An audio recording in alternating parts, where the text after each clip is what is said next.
Բարև ձեզ, Եվրոմեդիա 24-ի տաղավարում ես այսօր զրուցելու եմ քաղտեխնոլոգ Արմեն Բադալյանի հետ։ Բարև ձեզ, պարոն Բադալյան։ Բարև ձեզ։ Պարոն Բադալյան, երեք դրանից առաջ ԿՊԱ-ականները Նիկոլ Փաշինյանի գլխավորությամբ խորհրդարանում եւ հատկապես վերջին շրջանում ավելի ագրեսիվ վարքագիծ են դրսևորում, բախումներ են հրահրում երբեմն, անպատվում են ընդդիմադիրներին։ Երեկ էլ Արսեն Թորոսյանը իր ելույթի ժամանակ փողոցային հայոյանքներ հնչեցրեց։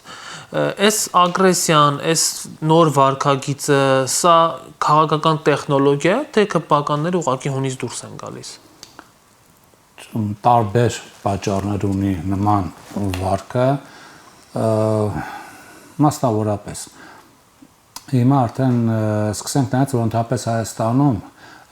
եւ տարածաշրջանում մի դեպք նաեւ նշենք, այնպես չէ որ միայն Հայաստանում, բայց տարածաշրջանում դա քաղաքական կուլտուրայի այդ կանոնն է տերում, որովհետեւ եթե նկատել եք կարտուղքներ լինում են նաեւ Վրաստանի խորհրդարանում, որտեղ մենք նույն քաղաքական, ասենք, տարածքում են գտնում, քաղաքական կուլտուրայի այդ նույն տարածքում են գտնվում, Թուրքիայի խորհրդարանում է լինում, ասենք,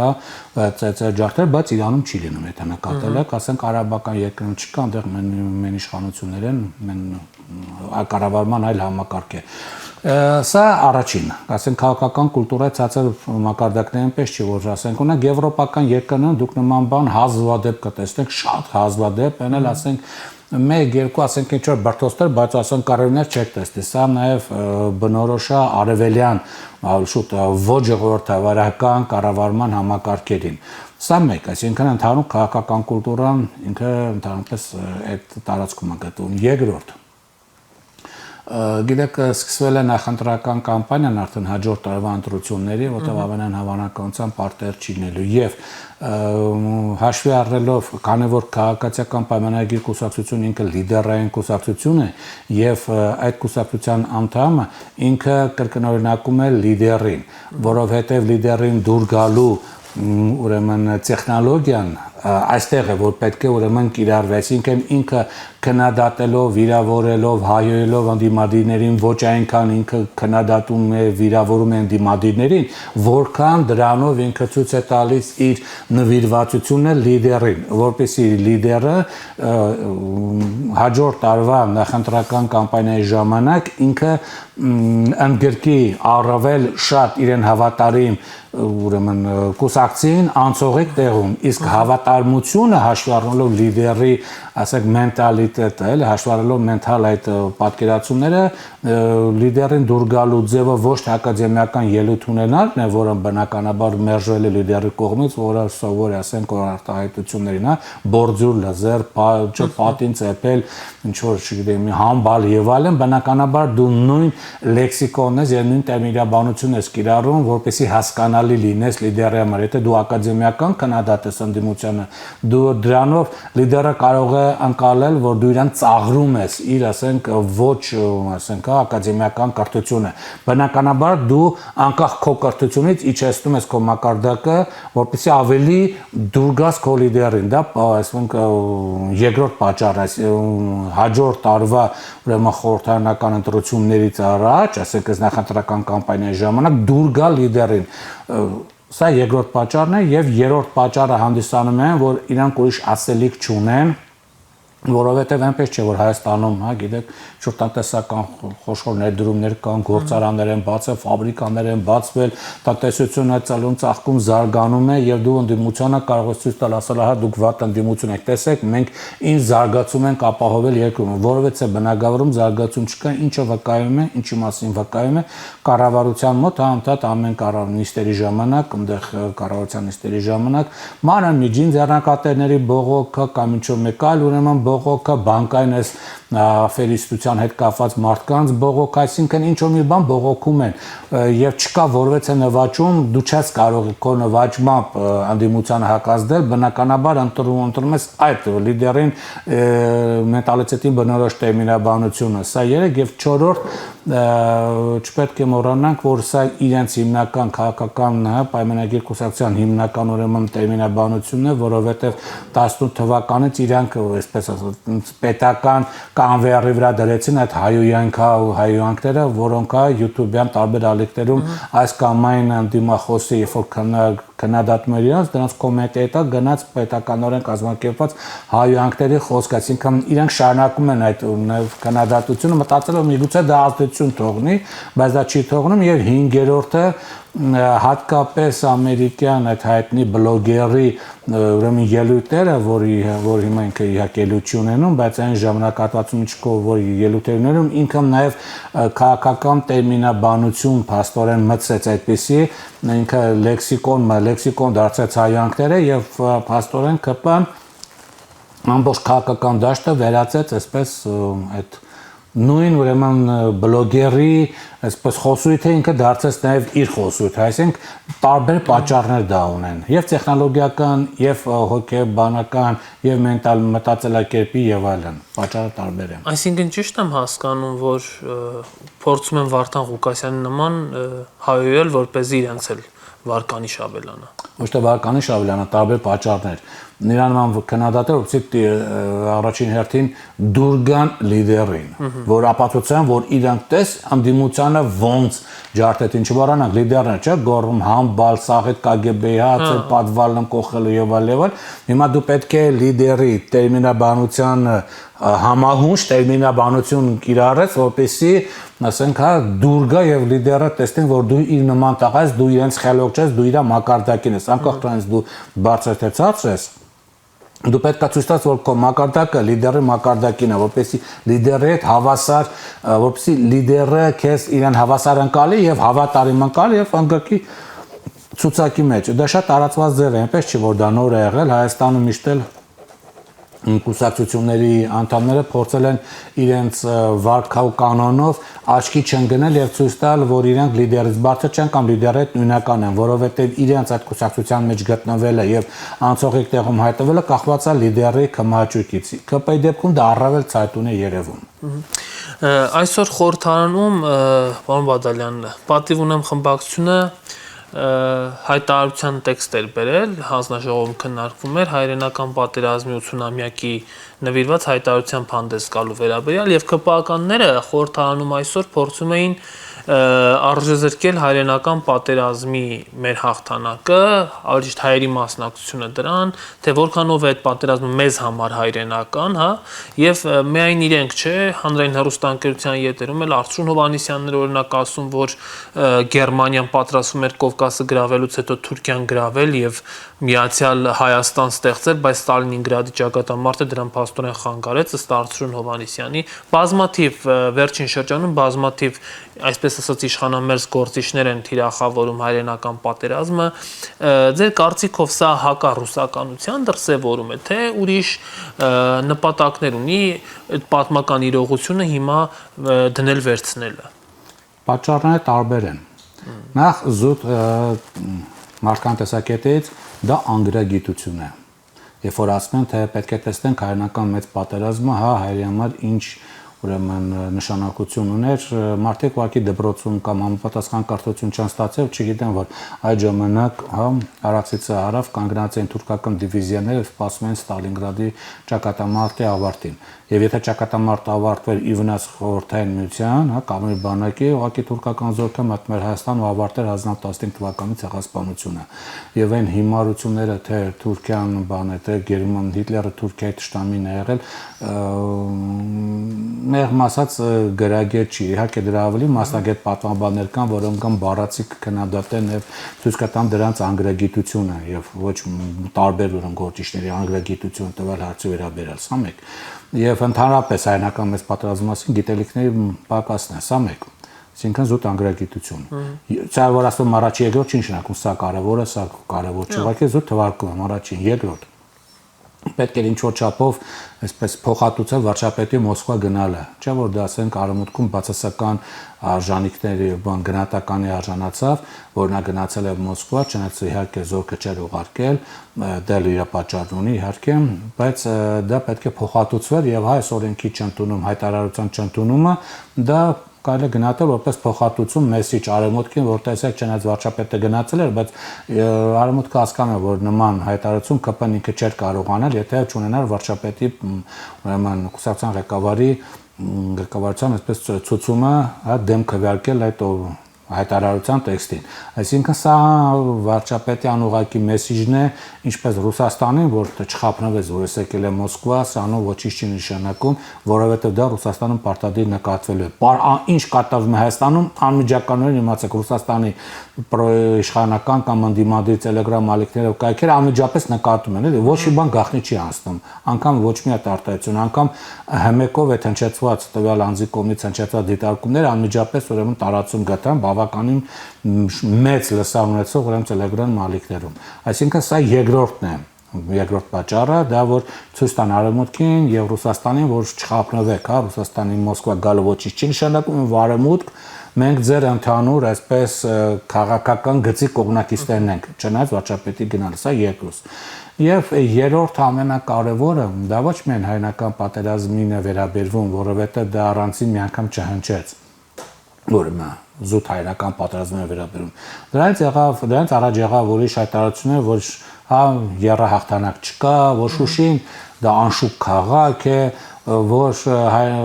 44 օրը պատերազմ պարտվել են, որտեղ լիքը դավաճաններ կան, որ Շուշին մեր համար ոչինչ չի նշանակում, դա ասում է մի մարդ, որ իր հարսանիքը Շուշիում է անում, այսինքն հիմա ընդհանրապես զորք չուղարկելը Մոսկվայի Կարմիր հրապարակով քայլելը, այսինքն դա ցույց է տալիս, որ իշխանությունների կողմից այսպես սկզբունքորեն ընթանում, կայանում է, իրականացվում է Հայաստանի բնակչության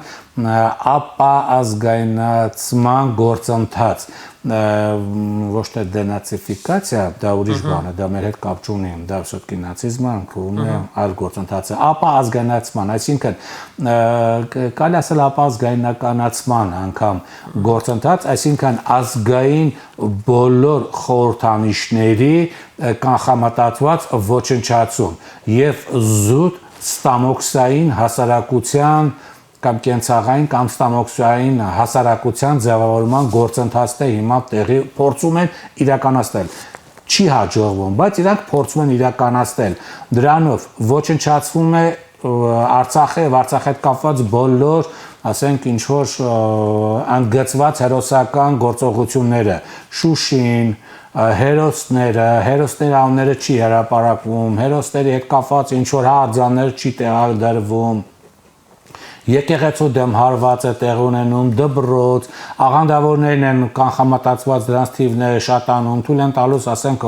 պարզ հոգևորցություն, հա, ինչ որ սկուպի դու են բերում, ինչ որ հրապարակներում փորձում երկացնել եւ այլն, նույնը հայրենական մեծ պատերազմի, նույնը հիմա այն հեքիաթն է, որ Հիտլերը ծովից ծով Հայաստան ուզում ստեղծել եւ դա այսպես ասածա Ստեփան Բանդերայի ինչ որ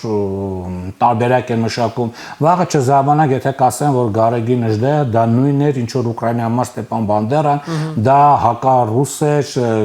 չգիտեմ, այնտեղ ազգայինական էր, Գերմանիայի հետ միասին, բանը համարյա պայքարներ խորհրդային միության դեմ, այսինքն բոլոր այն հերոսները, որոնք մեր համար հայ ժողովրդի համար, հասարակության համար կարևոր նշանակություն եւ պայքարի խորհրդանիշ են, դրանք բոլորը փորձում են վերացնել, ինչը չի հաջողվելու, միանգամից ասենք։ Շատ է քննարկվում այս օրերին impeachment-ի գործընթացը, խորհրդարանական պատիվ ունեմ խմբակցությունը կողմ է դրան, ավելին դա համարում է գլխավոր եւ դերևս միակ այս պահին իրատեսական ծրագիրը իշխանապողության Հայաստան խմբակցությունը ճիշտ հակառակը թերահավատորեն է մոտենում, թեև ասում են, որ պատրաստ են պակասող ստորագրություններն ապահովել, եթե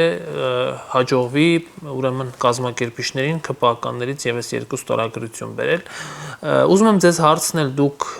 որքանով եք իրատեսական համարում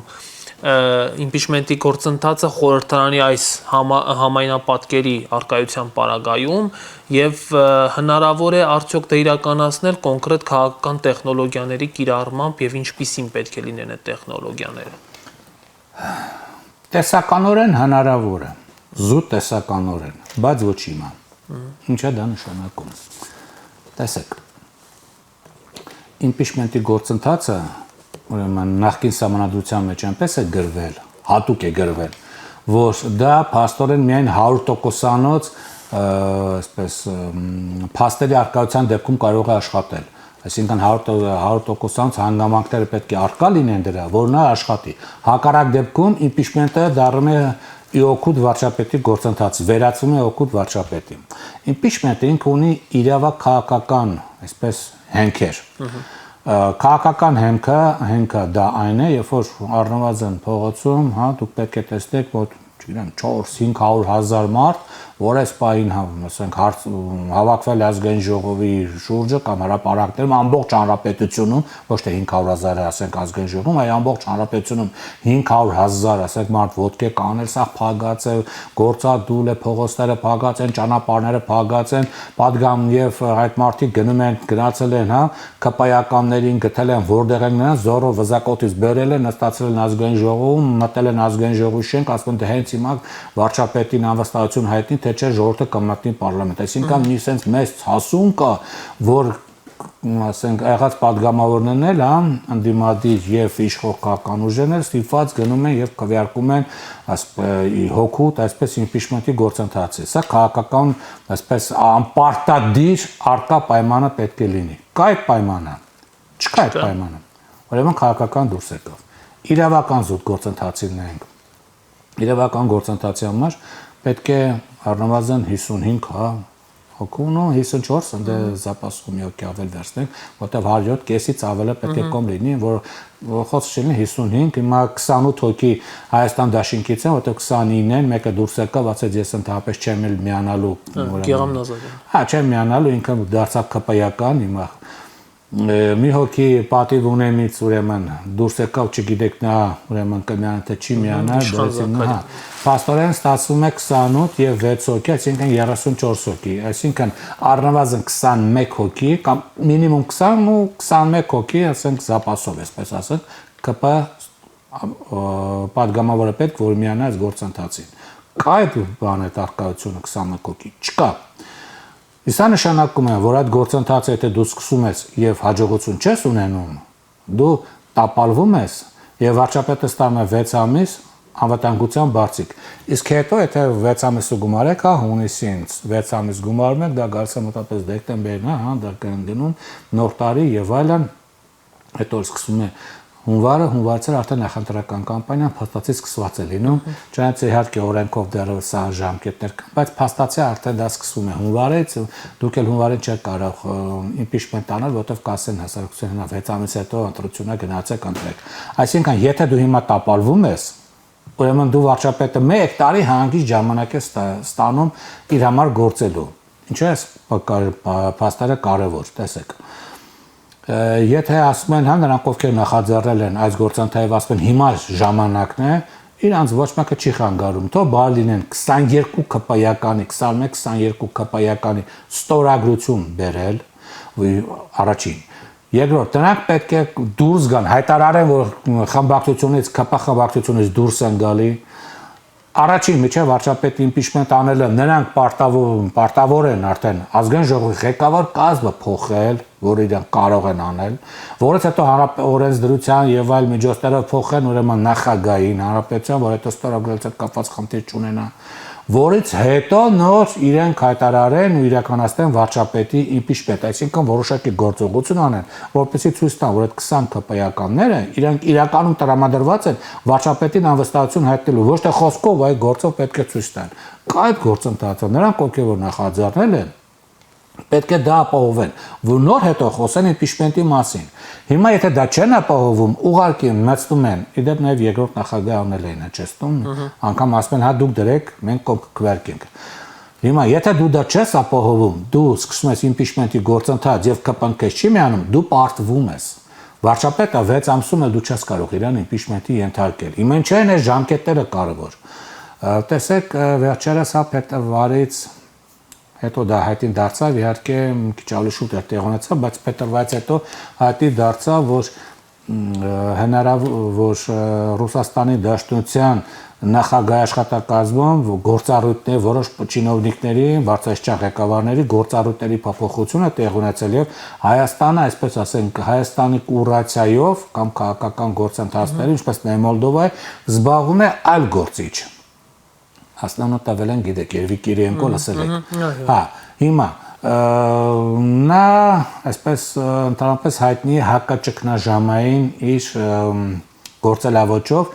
եւ շատ ավելի արդյունավետ է աշխատում, քան նախորդ, այսպես ասենք, կուրատորը, այնպես չէ որ կուրացիա չի եղել է Դմիտրի Կոզակ անունով մեկը, որը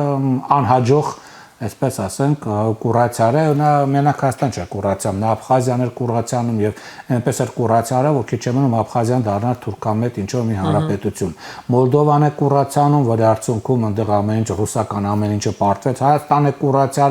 որի արդյունքում Հայաստանը զրոյական ազդեցություն է Ռուսաստանում, այսինքն շատ անհաջող մենեջեր է, այսպես ասենք։ Հիմա փոխվել է մենեջերը, եւ մենեջերը պետք է ապացուցի թիվ 1 ղեկավարին Ռուսաստանին, որ այս փոփոխությունը հենց այնպես չի։ Հիմա ինքը պետք է գործողություններ անել։ Գործողություններ անելը ենթադրաբար վարչապետի փոփոխություն է, որտեղ ասել, որ Ռուսաստանը համաձայն է վարչապետի հետ աշխատել, այդպես չի։ Հիմա փոփոխություններ անել խաղաղ պայմաններում կարող է, եթե դու ինչ որ զանգվածային խոշոր միջոցառումներ ես անում, ասենք ապահովում ես մեծ քանակով մարդկանց փողոցային ինչ-որ պայքար, որի արդյունքում բերում ես impeachment, բայց դրա համար քեզ ժամանակ է պետք, գոնե մի քանի ամիս։ Եվ լավագույն դեպքում ռուսական կողմը կարող է, չեմ ասում կանի, կարող է փորձել impeachment-ի գործընթաց իրականացնել Աշտանը, բայց որպեսզի դու կանխես Աշտանը նրա հնարավոր impeachment-ի գործընթացը, իսկ պետք է ընդունենք, որ ռուսական կողմի լծակները ավելի շատ են, ռեսուրսները, ոչ թե լծակները, ճիշտ ասենք, ռեսուրսները ավելի շատ են, քան Հայաստանի ընդդիմության ռեսուրսները, նո հասկանալի է, նա կարող է ասենք ռուսական կողմը։ Այսինքն ասել Հայաստանում իշխանապողություն կանի Ռուսաստանը։ Ես չեմ ասում կանի Ռուսաստանը։ Նա ավելի մեծ հնարավորություն ունի Հայաստանում իշխանապողության գործընթաց սկսել։ Կանի թե չի անի, ոչ չի կարող գուշակել, բայց փորձի անել, ասենք փորձելու դեպքում ինքը ավելի շատ լծակներ ունի, հիմա կհաջողվի, չի հաջողվի, փորձի թե չի փորձի, չեմ կարող ասել, բայց այն որ Հայաստանի իշխանությունից դժգոհ են, դա հասկանալի է, եւ այն որ կցանկանային, որ Հայաստանում գար մի ուժ,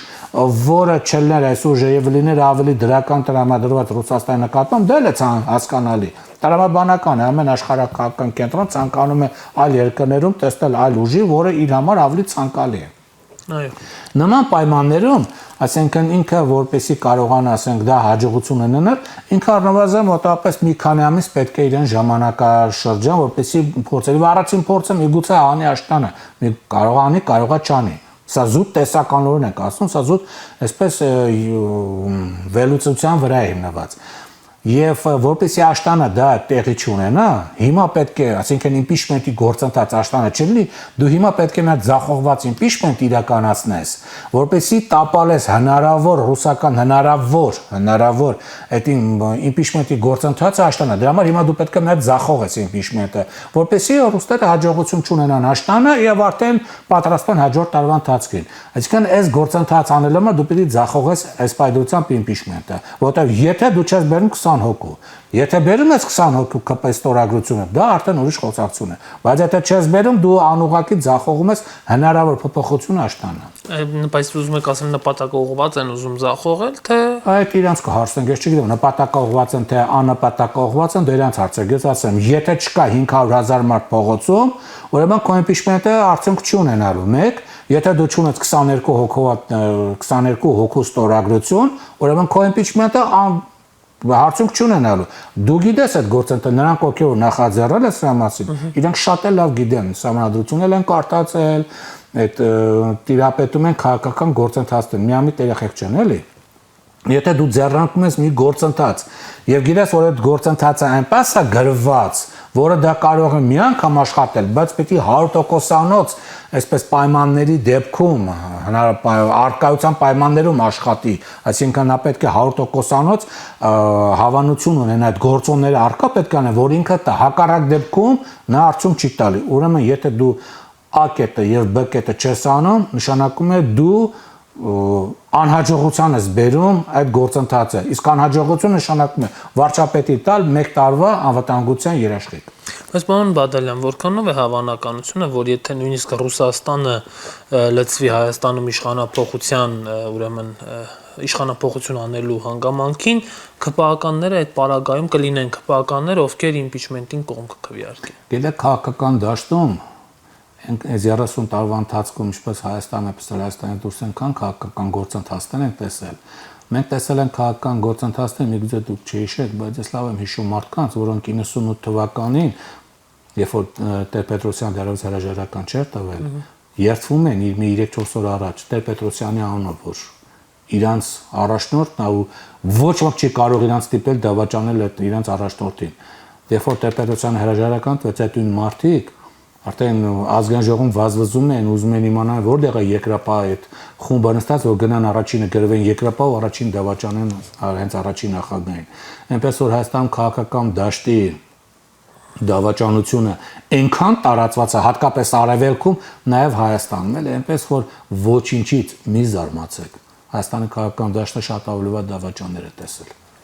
Հետևեն քաղաքական իրադարձություններին, պարոն Բադալյան, կարծում եմ դեռ առիթներ Իհարկե, էլի փաստենք, ես չեմ ասում հաստատ, որ Ռուսաստանը իշխանափոխության կանի, սուտ տեսականորեն էր իմ ասածը, թե իրականում ինչ կլինի, կտեսնենք, կհետևենք քաղաքական գործընթացներին։ Շնորհակալ եմ զրույցի համար։ Հարգելի հեռուստադիտողներ, ես զրուցում եի քաղտեխնոլոգ Արմեն Բադալյանի հետ, կհանդիպենք։